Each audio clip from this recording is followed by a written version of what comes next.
Welcome into Sweet Tea in the SEC. Hope everybody has had a wonderful weekend. Sorry, got a little distracted. Hope everybody had a wonderful weekend. What a great weekend of college football. Got so much to talk about. We got the coaches being fired. We've got massive wins between UGA and Bama in the big rivalry game. We also need to ask Adam if he let this come later in the show if he's finally believing my Vandy Commodores. Get to that later. But yeah, Adam, how you doing, brother? And yeah, Hey, I see you text. Yeah, what's going on, man? What's going on? Just had a great weekend of college football and a lot of good games across the board. A lot of good rivalries. A couple of my favorite rivalries, honestly, with Notre Dame, USC, and then uh, Tennessee, Alabama is always a good one. So lighting up those cigars in Alabama this weekend. So it was a fun week for sure. yeah, it was an awesome week, man. Awesome. And I got to call out my buddy Reed, who I hired at Tulane, no longer works there. He sent me the Alabama A&M University shirt. So wearing that this week, he works for the sports facilities company that manages their basketball and volleyball, two separate facilities. But yeah, like every single week, I will wear a different higher education, university, college, junior college, trade school, whatever. So if you got a shirt that's going to Goodwill and you want to see it on here, send it to me. Jump on, see what shirt I'm wearing, and see if I'm wearing your school. So I'll take the shirt to Goodwill for you, and we will figure out sizing. I will make it fit somehow. If I need to cut the neck out of it to make it fit over my fat head or whatever I need to do, I'll make it fit. It's my favorite thing about the show. The more viewers we get, hopefully, it'll get even bigger because I do like it. It's a really cool, neat idea too that Adam does every week. And I look forward to when he hops on pre-show and I get to see what the shirt is because you never know what it's going to be. All right, let's jump into a little bit. I won't talk much about it because I talked it a lot on Sunday's show with Austin and Adam. I'm gonna let him kind of have the floor on this because he did make some interesting comments in the group chat. Not that I disagree entirely, but I'm very curious to hear his thoughts on Napier being fired and the Florida job. I mean, we all saw it coming. I think a lot of people were surprised it didn't happen at the end of last year. So it wasn't a matter of if, it was a matter of when. I get that they did it with a bye so they could give the interim staff and the players an extra week to prepare and get used to the new way things are going to work in the locker room and around the facility. But I mean, if you're going to do it, I don't understand firing a coach after a win. If you already have your mind made up, you're going to do it. Just do it. Like, what are you waiting for? You know, the only thing I can think of is that they were waiting to secure the funding and almost losing to Mississippi State, who hasn't won an SEC game since 23, must have bumped them up that little final bit of the funding they needed for the buyout. I don't know. Again, I always hate when a coach gets fired because the impacts it has on the head coach's kids and family, the assistant coaches, and then the players as well. Of they go to those schools. I mean, they're going now for money than more than anything, but they're going to those schools because of the relationships they build with coaches too. It's a twofold now. So, I always hate it when it happens, but it's the nature of the business, and they all know that going into it. So I'm surprised it took as long as it did, and I'm really curious who they're going to get. I know the names being thrown around.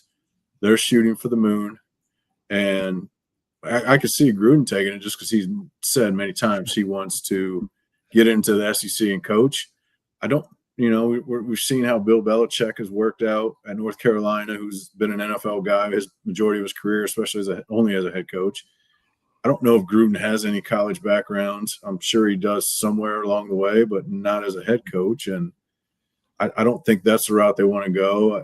Kiffin, I think, would probably be a good hire. I don't know why Kiffin would take that job, though. To me, it's a good job, but I don't think it's anything super special. Chris brought up here the history of Florida football. And if you look in the, 115, 120 years ago, they had some pretty good seasons. And then they had decades. If you scroll starting in the 30s, I think they had decades of mediocrity. Some good seasons here and there, some bad seasons here and there, but it's pretty much 500 for the whole decade until Spurrier gets there. Yep, and Spurrier right there. Yeah, and they're Spurrier. It's like a bunch of 5-4 loss seasons, and with some three. You got Pell in there that had a 9-1-1 season, I think, but he also for that decade they were probably about 500. Spurrier elevated Florida, and Urban Meyer had 2 really good years, and he had a good career there. I don't want to take anything away from him, but his last year they were 8-5. I don't think it's as easy to win there as everybody thinks it is. I get Florida is a great recruiting area, but players are chasing money now. Players don't always stay home. The last 25 years, recruiting has become national because how much you can upload onto how much film you can upload, how easy it is for scouts to be able to see everything. They don't have to go watch your games in person anymore. There's so many camps. There's so many 7-on-7s. And, I think I don't know if it's a top 5 job in the SEC. I'd like to hear your opinion on that. But to me, it's behind Georgia. It's behind Texas. It's behind Alabama. It's behind LSU. It might be behind Oklahoma. I don't know. Oklahoma definitely has more tradition and success over the whole history of the program. But I think we're going to continue seeing more and more parity. You're not going to be able to keep players as long. And players, you don't have to recruit in state anymore. So you're going to get Oklahoma. You're going to get Ohio State, Oregon, all these schools that are prominent outside of the Southeast going to Florida and stealing recruits from Florida, Florida State, USF, UCF.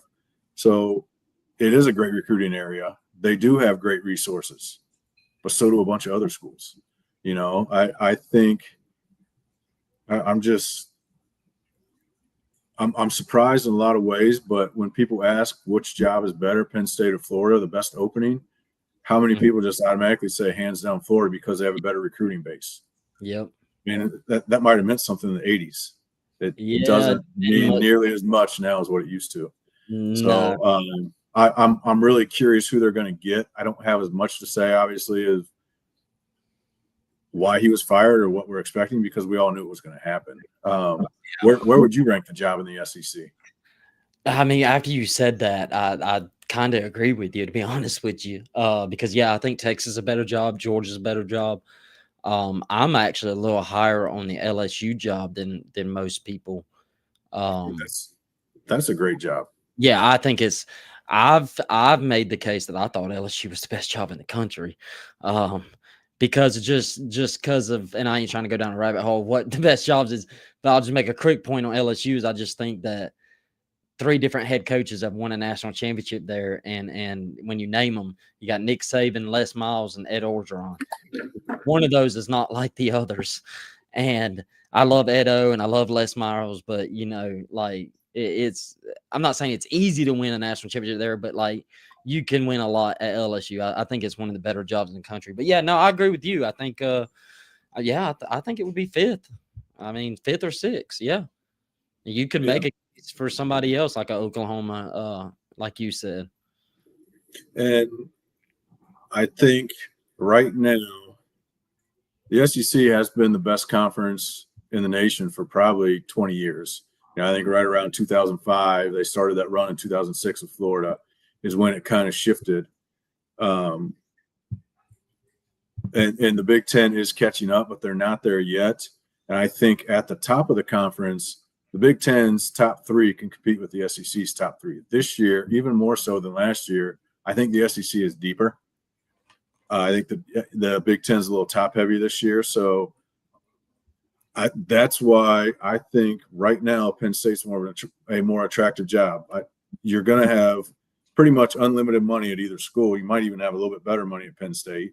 And I think you have an easier access, easier potential to a conference championship and playoff berth. That's why I think the Penn State job is more attractive. And coaches aren't just looking at it being Florida. They're looking at what have the last 4 coaches done there since Urban Meyer won a national championship, or 3, however many it's been. And if you even go to Zook, only 1 out of up until now has left on their own. And they're going to say, people that are potentially going to take that job are calling, that have any interest, are calling former head coaches from there, former assistant coaches, anybody that they know that works there, and saying, why didn't you succeed? What could the administration have done better? What did they do to help you succeed? And some of those coaches might just have been over their head. And I think that might have been the case with Napier a little bit. Some of those coaches might not have wanted to conform a little bit to how Florida won. And some of them might just not have got the resources that they needed or the help from the administration. And it's not an easy place to win with all those resources due to the schedule you're going to be playing.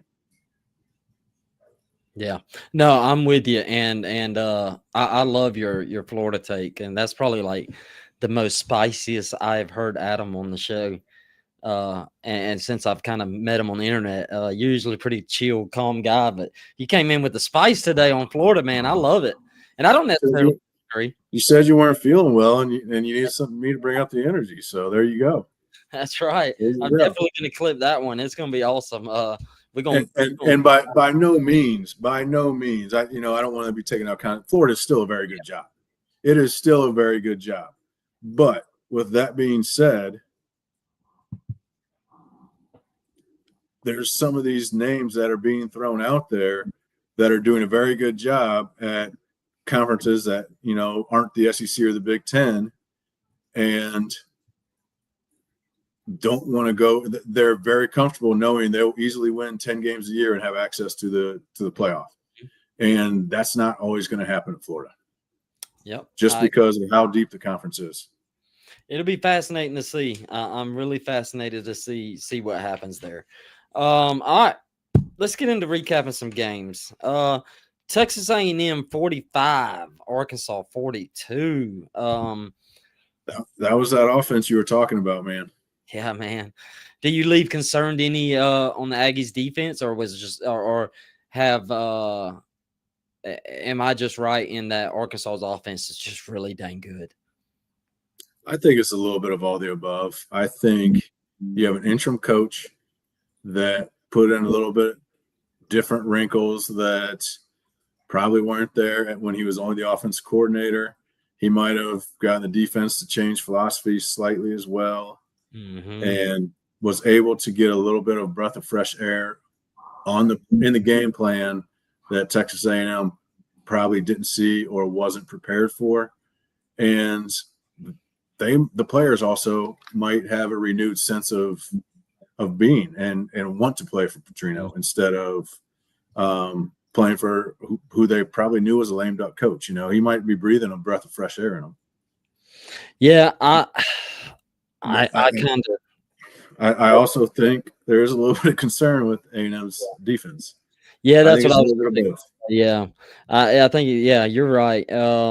I went and looked up. They're like 84th in EPA per rush, and Mike Washington had 16 carries, 147, 9.2 yards per carry. Arkansas had 527 yards of total offense. Now they are 27th in stop rate. Stop rate is the percentage of defensive drives that end in punts, turnovers, or turnover on downs.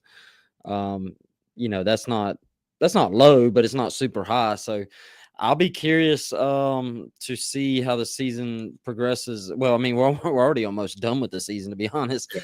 So I feel like Texas A&M's kind of what they are. A lot of teams are what they are at this point. But I meant to bring this up, actually, when you were talking about the SEC. This would be a good note to say on this part, though. The average margin of victory in the SEC right now is 10 points. So I think it's just kind of a survive and advance in this league right now. Yeah, we'll find out how good A&M is. Their defense isn't going to have to do much against LSU. next Yeah. week or this coming weekend. But you know, they have a good defense though, and can they slow down A&M? And then they got Missouri, and then they got Texas. So I think we're getting into the meat of the schedule for A&M, and we'll find out. Which I do think that they're a true contender, but we'll find out here the next few weeks for sure. Yep. Bama 37, Tennessee 20. Feel like that score was man. That game changed on that pick six. It did. When that pick six happened, a little running joke on the show is I text our buddy Austin, who's one of our other co-hosts, and I sent my infamous ball game text. I actually turned it off right then because I just knew. Now I've gone back since and watched like condensed versions of the game, but this Alabama team is really good. I've said it the last couple of weeks, Adam. I left this game still concerned about the run game, still concerned about the run defense. Jam Miller only had 12 carries for 15 yards. Their leading rusher was a wide receiver. And Tennessee's running back, I think he had like 123, 14 carries, 123. Yeah. And this has kind of been a concern. I think, like we said earlier, we're at the part of the season where we are who we are. But Ty Simpson keeps playing like he's playing. It may not matter. I mean, they could possibly go 11-1 with the way he's been playing. But Bama just keeps finding a way to get it done. And I am curious to see, how they do when they get to the playoff time with their inability to run the ball and the inability to stop the run. Yeah, I think right now Ty Simpson and the receivers are just so much better than the DBs, and the offensive line is keeping him for the most part clean, and he's making great decisions. He's throwing the ball through a tire every single throw he makes almost, it seems like. You are going to have to pressure him and knock him around and force them to run the ball if you're going to beat Alabama. I think that's and I never thought I would say that in the last 15 years, that you have to force Bama to run the ball to win, because they've always had such a great running game since Saban got there. And even before that, they had some good running backs and a good running game. But that's, I think, how you have to beat them. And so far, nobody's been able to make them one-dimensional, force them to run. Yeah, and looking at their schedule, except Florida State. Yeah. It's still the most. Florida State just beat them up, but this is a completely different team than that game, than what showed up for that game. Yeah, definitely. I don't think anybody in the SEC, the Oklahoma-Bama game would be fascinating just because of how good Oklahoma's defense is, which we'll get into that a little bit more. And then the Iron Bowl. I feel like when Auburn does win this game, it's when they're not expected to. Mm-hmm. So maybe they get another upset this year. So I don't see LSU being a problem for them. Eastern Illinois obviously won't be. Oklahoma, I'm not expecting them to be, but like you said, they got a decent defense. I think Bama's going to keep rolling, and they continue to find ways that are making just enough plays on defense. And Tennessee's got a good offense too. So I don't want to sit here and make it sound like Alabama only giving up 20 points to Tennessee, something to hang our hat on. Yeah. On the Tennessee side of things, I've seen some debates with Vol Twitter, and man, Vol Twitter is a dangerous place to go to, especially right now. We're not a baseball show, but don't go to the hellacious Vol Twitter right now. What a terrible third Saturday that was for Tennessee fans, man. I feel I'm a Kentucky guy. I don't want to ever say anything good about Tennessee, but I feel bad for them for that. How could you not? That was horrible. On the Tennessee side of things, it's the same story, different day. Bad defense, good offense. I feel like they were. I know the score was 37-20, but it does feel like that game was a little bit. They just had some really bad turnovers at some really bad times. If that pick six didn't happen, we may be talking about a different ball game. Felt like momentum was swinging there. But I wanted to ask you this on Tennessee before we move on. I've been seeing a lot of conversations with Tennessee fans And this is something they would scream at you about years ago when you would bring it up. And it's something I've brought up. I think Josh Heupel's a really good coach. I want to make that clear. Like you said earlier, I don't want to be taken out of context. You know, I don't know. It's 2025. It's just, you're going to be taken out of context no matter what.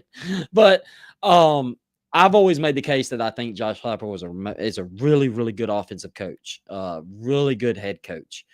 I just think he does have a ceiling, and I think he's hit that ceiling at Tennessee. Do you feel that way about Josh Heupel in Tennessee? I don't know if I want to say he's hit that ceiling. I feel like maybe it's still a little too early for that. Mm-hmm. I do think he needs there's always something. I feel like they're always just missing something, one piece here and there. And, you know, I remember last year, first few games, Tennessee scoring a bunch of points, winning non-conference games. They get in conference, and I remember saying to somebody, it seems like their offense is broken.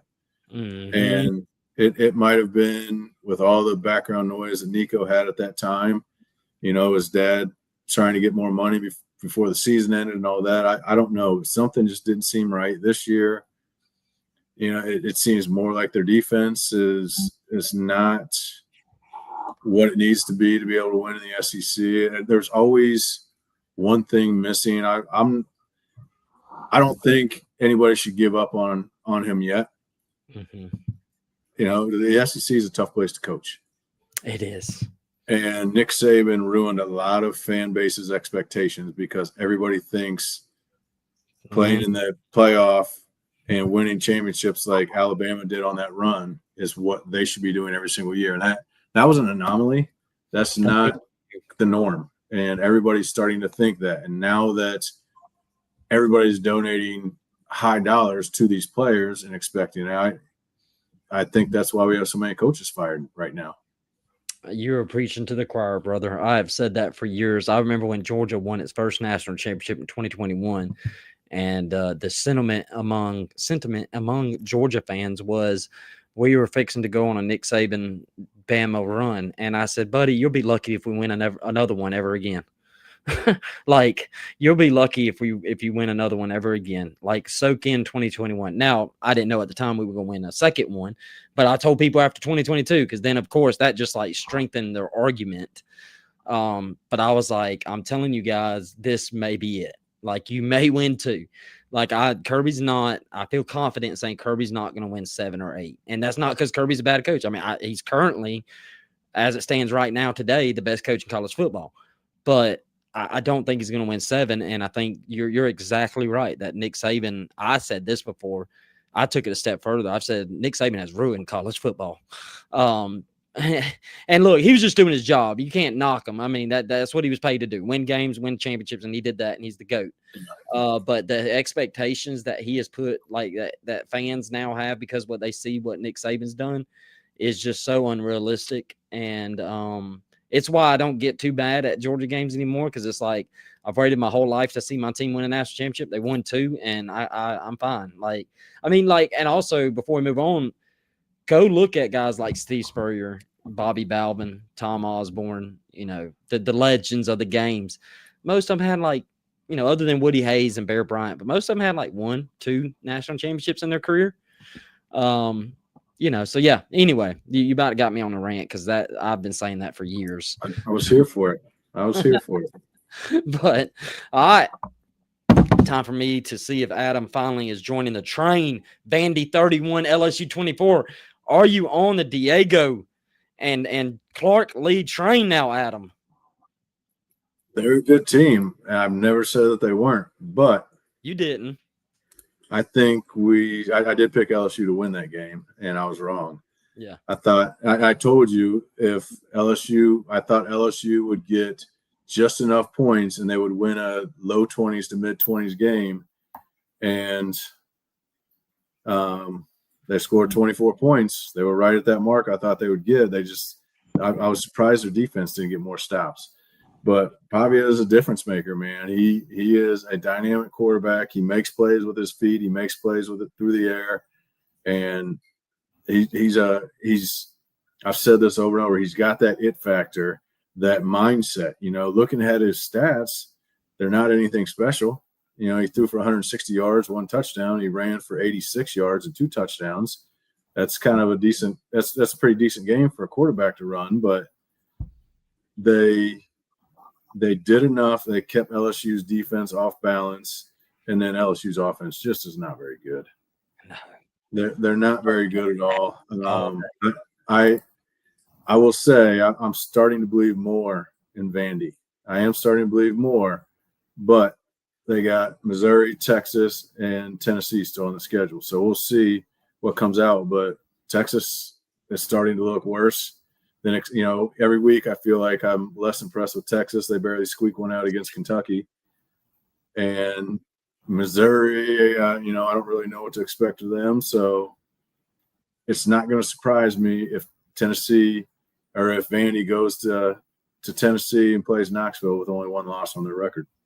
Let's go. That's an improvement from I think it was a couple of weeks ago. You said 8-4. 8-4. I did. I said 8-4. That the team reminded me of the Jaden Daniels LSU teams with a good offense and a questionable defense. And I still didn't have a questionable defense. I don't want to gas them up too much, but I have hitched my wagon to Vandy, and my co-host on the other shows that we do, he laughed at me. Now, granted, when I asked is Vandy a playoff team, this was before the Bama game, so I understood the skepticism, but I'm all in. I mean, I don't want to take away too much credit from Vandy, but I do want to say I think even myself in the top 25, I ain't gonna lie, Adam, I almost want to take LSU out of the top 25. Like, kind of just get ahead of it, because I think this team's not good at all. Like, we're going to get to this in the preview, and I may get some LSU hate. I don't think that defense is that great. I mean, I think it's good. I don't think it's as good as we thought it was. No. I mean, no. Vandy rushed for 247 yards. And if go back, who are their big wins against? Clemson. Everybody thought that was a big win. Yeah. Clemson's 3-4 overall, 2-3 in the ACC. Louisiana Tech, no. Florida just has a bad offense, so they played them early when they were really bad. So you can't take anything away from that really by only giving up 10 points. Southeast Louisiana only gave up 10 points, but it's Southeast Louisiana or Southeastern. And then Ole Miss, that was probably the best defenses played all year was against Ole Miss, because they do have a decent offense. But that might be the worst that their offense played all year. Yeah, but even that game, and I was supposed to mention this when we preview the games, but Chambliss and Lacey, I think, had a combined 150 some odd plus yards rushing. So I do think LSU secondary is legit. Like, I do think it's one of the best in the country, but I don't think the trench play, we talk a lot about LSU's offensive line. I don't think we talk enough about the trench play on the opposite side either. So if you would have told me Vandy had 247 rushing yards, I thought they were going to have success running the ball, but I didn't think they were going to have that much success. Like, I thought they were going to kind of, just 3-4 yards here and there. They were hitting a lot of explosive plays, but yeah, kudos to Vandy. I'm looking forward to that Vandy Missouri game, and we're going to get into that in a minute. But I did not forget this time, going to get in to our Sweet Tea MVP. Ad, I'll let you go first because I need to catch my breath. All right. I mean, this is kind of the obvious pick. I was looking for a defensive player, but this is too good of a game not to pick. I went with Gunnar Stockton, 26 for 31, 289 yards through the air, 4 touchdowns, no interceptions, and he ran the ball for 59 yards and another touchdown. Love it. We're going to keep the UGA theme. And for anybody, I know TikTok and YouTube sees my Georgia sweater, but just for the record, Adam is not a Georgia fan. So, and just to make sure people don't think we're too much of I may be a homer, but not Adam. That was a great pick. Gunnar played amazing. God, he played amazing. I was trying to avoid the picks. I thought that's who you were going to pick. There wasn't anybody else that I could really compare it to. Yeah, I'm with you. I'm with you. I'm giving my game ball to somebody that in the Georgia fandom is a very controversial topic. I do think he deserved a lot of criticism for last year, but I said this on Sunday show, and I don't know if you heard it, Adam, but I'm gonna say it here again since it's the SEC show. Georgia fans, listen very carefully. Without this man, you would be sitting at 3 losses right now and out the playoffs before we get to Thanksgiving. And that is my guy, Mike Bobo. That's who my MVP is. 9 possessions, scored on 8 of them. The 9th one was a kneel down. 6 for 11 on third downs, 1 for 1 on fourth, 6.4 yards per play. Hell of a game for Mike Bobo. And the reason why I said you'll be staring at 3 losses, you needed him against Tennessee. That's 44. Well, you already had the Bama loss, and you could criticize Bobo for that. But the Tennessee game, 44 points, I think it was, or 41, something like that. And then the Ole Miss game, another shootout. Without Mike Bobo in that offense, you could easily be sitting at a 3-loss team right now and completely out of the playoffs before we even get to Halloween. So give Mike Bobo his flowers, Georgia fans. I know you won't, but please do. He deserves it this season. He's literally carrying this team right now because the defense damn sure isn't. Which we didn't even get to that game, by the way. Georgia Ole Miss. What's your thoughts on that? I forgot about that game. I didn't get to see a ton of it because I was at work, but I left work and drove home. I want to say that it was 24-35 Ole Miss at that point, and I got home and just thought, "What the heck just happened?" Like I missed all of that, and it was dude. Defense was so. God, it was so bad. Yeah. So. Yeah. I'm not surprised it was a high scoring game. I expected Georgia to win. I didn't get to see enough to really comment too much on it though. Yeah. I mean, the quick little thing before we go to the previews real quick. I mean, it was just what's so frustrating about Georgia's defense. I heard somebody else mention this today, and it's such a good point. So I'm going to kind of steal it. Like, the ability for Georgia's defense is there because we've seen it. Like, we've seen in the second half against Bama, they were shutting Bama down. Like, the statistics in the second half versus Bama. And it's not like Bama was trying to play conservative. They weren't up enough to play conservative. And then you saw it against Tennessee after Tennessee destroyed them in the first half, how they shut down Tennessee's offense. And then Ole Miss game, now granted, it took them a little bit longer, but in the fourth quarter, they completely shut Ole Miss down. It went from, I think Ole Miss scored on the first 5 possessions. And, but then when they got into the fourth quarter, Chambliss was like 1 for 12. I mean, it was just a complete shutdown. And so that's what's frustrating watching this defense is like you see the ability of an old Georgia defense, but you're not seeing it for 4 quarters. So it's like, it's in there. It's in there. It's there. It's just like, can you come out for a whole game? But it was just, it was more of the same story. Now, somebody in the chat and TikTok says we are kind of giving too much credit to Georgia for the Ole Miss. Look, I don't think Ole Miss's defense is very good. I don't. Look, the Georgia offense we saw this weekend, we probably won't see that again this year. I don't think Georgia's this great offense. I agree. But I don't care how bad they are. I mean, going 12 for 12 like Gunner did in the fourth quarter, that's hard to do. That's hard to do.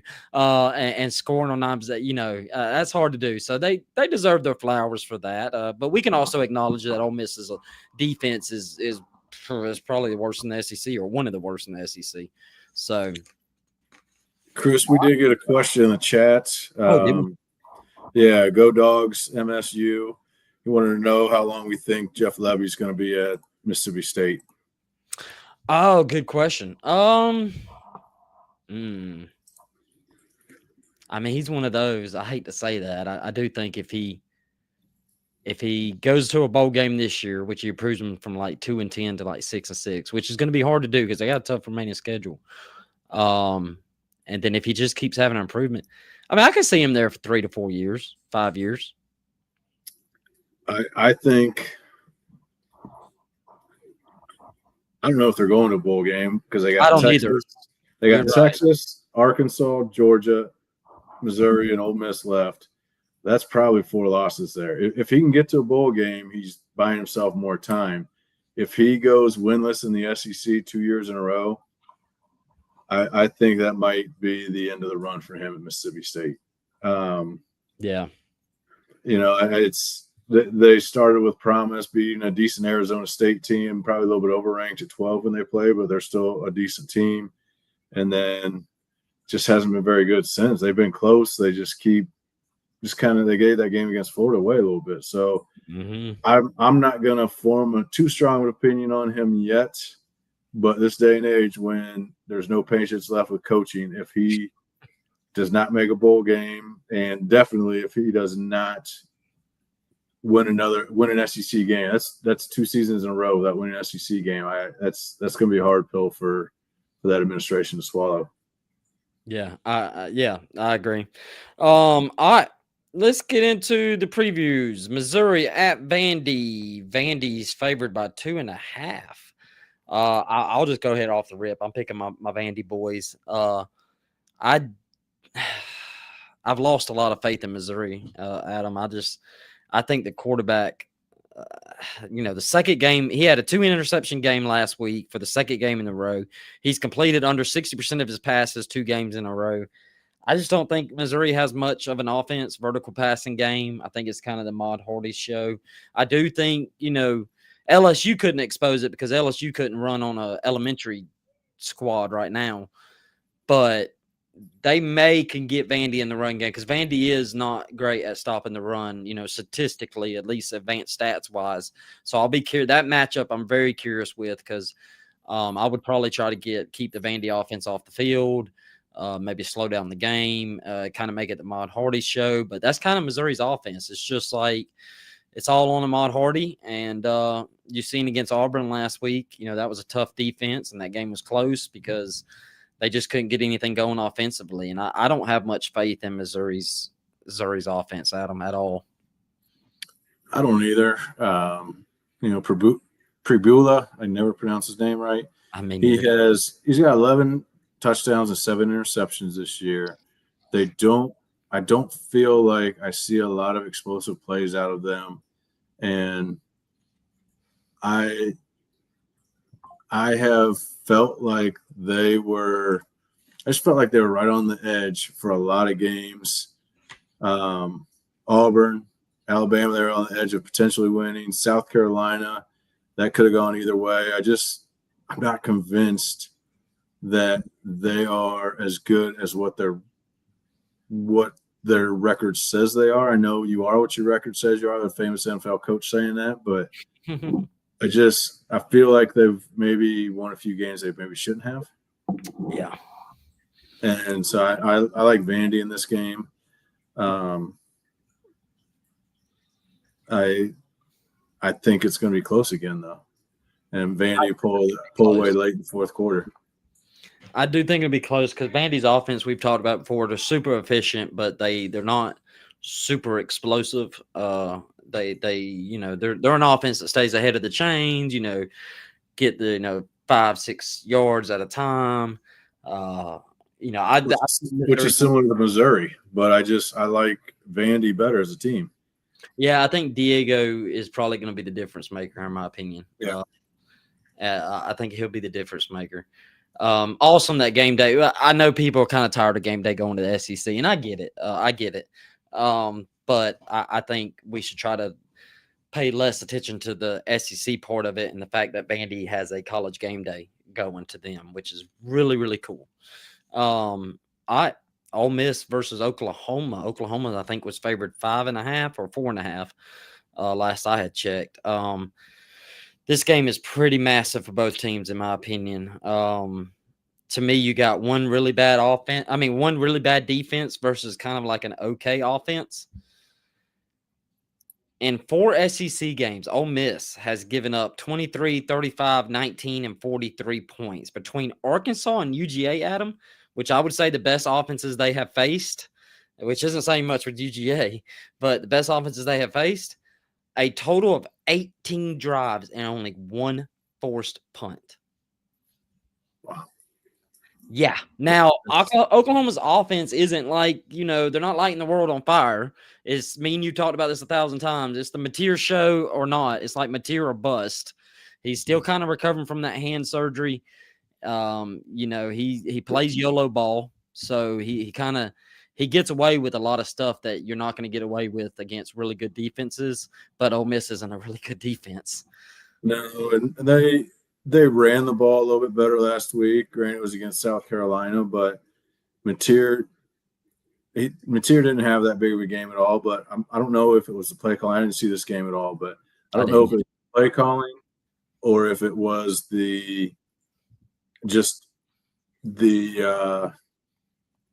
what South Carolina was giving them or what. But he's kind of been the catalyst on the team when it comes to rushing, and he only ran the ball 8 times for 14 yards, and they had 2 other guys, one rush for 58, one rush for over 100 yards. So I think that's a little bit something different for them that would probably be very good if they can continue to have other people run the ball and take a little bit of the pressure off of him. So Natier's their second leading rusher. So if Blaylock can start, they can feed the ball to Blaylock a little bit more and get him and let Napier stop taking all the hits and let him try to throw the ball a little bit more without being hit so much. Yeah. Man, I think I'm going to go. I wanted to go Ole Miss, but I just noon at Oklahoma. I'm going to go Oklahoma because I don't see how Ole Miss scores enough points against that defense. I think that defense is one of the best in the SEC, and I don't know, man. I don't think they're going to score enough. They're dang sure not going to do what they did to Georgia to Oklahoma. I don't think. I don't know if I'm confident enough in Oklahoma's offense. That's true. Because Ole Miss, I think Ole Miss is going to be able to score some points. Their defense isn't great. Natier's so hot and cold, and when he's cold, their offense is cold. So I really don't know what to think on this game. I don't either. I went back and forth all day. I think I'm going to go with Chambliss being a difference maker with his feet. Then I'm going to go Ole Miss. Yeah, I'll be curious to see how Chambliss handles this. I mean, he was for 3.5 quarters I would say for 3 full quarters. He was handling Athens pretty dang well. And that was from people I talked to that was at that game. That was a pretty loud crowd for Athens standards. So they said it was pretty wild. And he handled that pretty good, like really good. And so I'll be curious to see how he handles Oklahoma at 12. But, the noon thing could be an advantage Ole Miss. Sleepy, time. That's what, 11 a.m. Central time. So, that could be an advantage for them. But, yeah, I don't hate the pick. I mean, the spread's only like 5.5 or something like that. So, I don't know. I just think Oklahoma's defense is going to be too much for Ole Miss. But we'll see. All right. Texas A&M, LSU at night. Texas A&M is only favored by 2.5. Man, this is a really fascinating matchup. The thing that worries me for LSU is obviously, I think, Aggie's D-line against LSU's offensive line. Particularly Cassius Howell, I think is how you say his name. He's pretty dang good on the D-line for the Aggies. He's got 25.5% pass rush win rate, 32 pressures, and 23 hurries. I'll be honest, Adam. I have a rule. I don't pick against LSU at night. Don't pick against LSU and Baton Rouge at night. Don't do it. I usually don't. but I'm going Aggies. I'm going Aggies. I Not quick against LSU at night at home, man. I Don't do know it. it's a rule. I took that rule last year and it did well for me not to pick against LSU. I usually don't. But I'm also going A&M. I don't have any confidence in LSU at all anymore. Yeah. When they're playing these better teams and A&M is a top 2 or 3 team in the SEC, I don't think LSU can match up with them. And I get it's Baton Rouge at night. Yeah. I don't like picking against them at all, but I think A&M wins, and I think it's about a 10-point game. I think it's a 2-score game. Oh man, if Aggies win and it's a 10-point, hell, it wouldn't matter really with LSU fans. And I'm not saying they're wrong for that, but if the Aggies win, man, Brian Kelly, he better run. He better run. Look at LSU's schedule the rest of the year too. Oh yeah, it's bad, ain't it? Like It's hard. they're just getting into it. I think they got Alabama. Don't they have Oklahoma too? I believe so. Yeah, they got A&M, Alabama, Arkansas, Western Kentucky, and then Oklahoma. If they lose the Aggies, they can look at that's potentially a 3-2 finish to the season. 2-3, 3-2. Oof, that is potentially. It also potentially could be they could finish the season and win 5 in a row, but I do not have any faith in them right now. I don't either, and I'm actually going to agree with you. I'm going to change. I think A&M wins big. Also, I think Reed and the running game is going to get going. They're going to use LSU has struggled with mobile quarterbacks. Pavia being one, and Chambliss being the other. He had like 70 some odd yards on them. So, and Reed is a very mobile quarterback. So I think he's win pretty big too. And I think we're going to start having the conversation that, me and you both don't like talking about the coaching hot seat and all that, but I think we're going to have the Brian Kelly conversation. It's probably going to come up at the end of the year. I think, especially I think Bama and A&M are the 2 best teams in the SEC right now. It might change after 3 games, but right now, those are the top 2 teams, and that's who they have the next 2 games. I would be surprised if they win either of them. Yeah, it's going to be wild finish in SEC. All right. Before we go though, I didn't even get to ask you.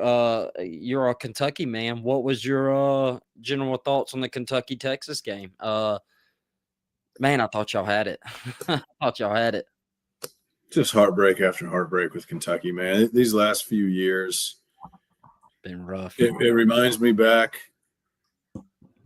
with when I was there playing, and I felt like it was every single game we were close, but there was something that just a boneheaded play by a player, a mishap with play calling, and we had to take a timeout. We didn't have them. I wish I could remember what it was now. I remember I was very upset about it. Very upset about it Saturday night. I don't remember what it was now. I obviously moved on quick.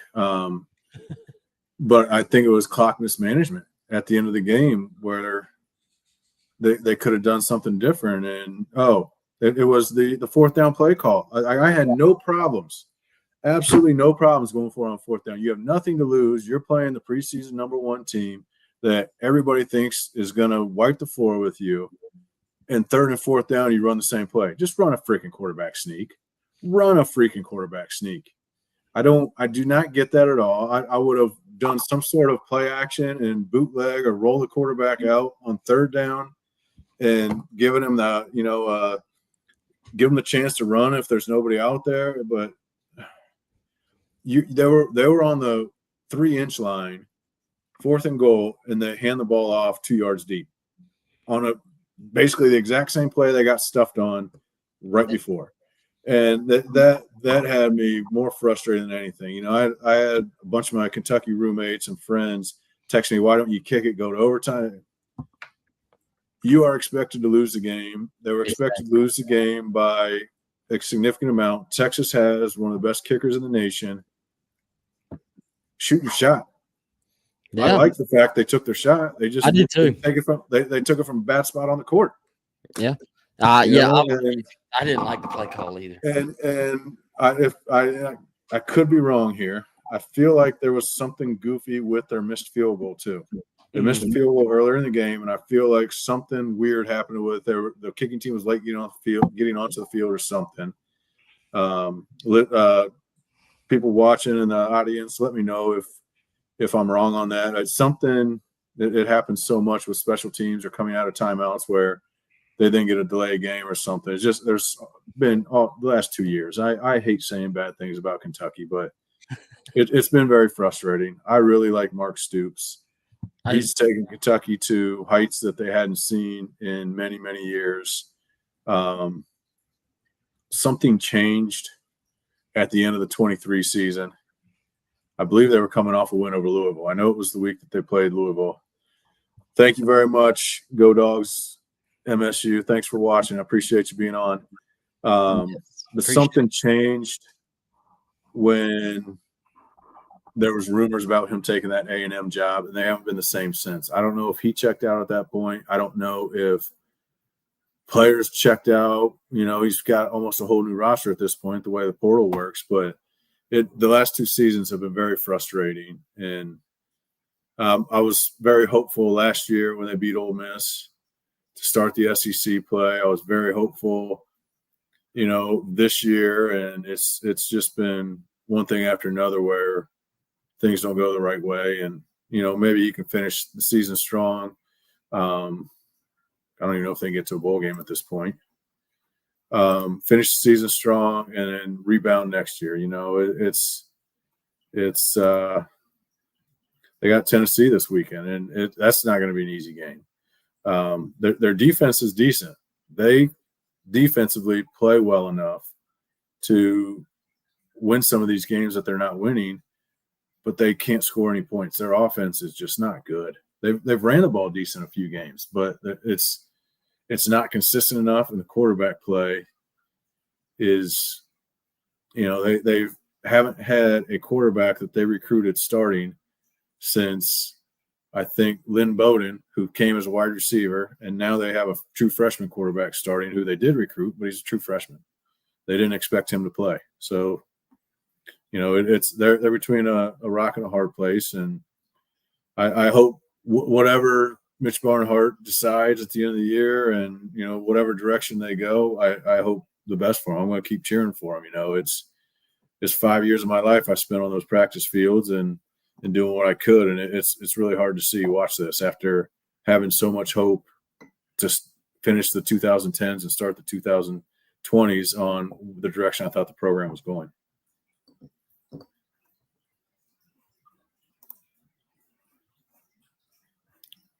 Chris, I think your mic's off. The mic got me again. Damn it. It's like undefeated. We'll end on this. I want to say a little message to Kentucky fans. I know it looks bleak right now. I know I can hear the frustration in Adam's voice. And I see it on their message boards and stuff like that. But I want to say this because I know it's going to get out there, you know, when the Stoops firing or him leaving thing, which I think is inevitable at this point. There's going to be this narrative that y'all can't do this or do that because you're a basketball school. You can't do this and do that because you're Kentucky. Look at Indiana. Yes, you can. Just go hire the right people, have the right administration, have the right support. You can do it. Don't let the, I don't know if you would call it the elitist or whoever in college football. Don't let people tell you can't, because after seeing what Indiana's done and seeing a couple other places, there's no reason you can't do the same. Maybe not to that level, but there's no reason. In other words, go hire John Summerall. Let's get it over with and get that man in the SEC because he's a phenomenal coach. And my wife may watch football then because she thinks he's hot. So, yeah, I mean, they 2018, 2021. They go 10-3 and 18, 8-5 and 19. 2020 was a weird year for everybody. They were 5-6. I don't know. That was just a weird year, so I don't even count that. They go 10-3 and 21. Things look like they're going up, and then 7-6. 23, 7-6, and that was kind of a disappointing loss to Clemson. I forget which year was the Clemson game, but it was kind of that typical Kentucky. They scored late and then they just couldn't close it out. And I feel like that kind of started the free fall of 24, and now we're into 25. Yeah, and I agree with you that the Texas A&M thing, I think, is what ended it. But all right. Well, we're going to check out. I'll let Adam close it out as he always does, and I completely forgot that we have a new show that started last week that comes on after me and Adam, the Coach's Corner with Sean. It is I'll be honest, I think even Adam mentioned it on through a text message with me. It's a really good show. They did a really good job first go around at it. So y'all tune in and check out that show here on the same YouTube channel. And Adam? Yeah, I caught about 10-15 minutes of that show. It's a good show, a lot of great content on there. So check them out along with all of our other shows, and keep drinking that sweet tea and watching the SEC.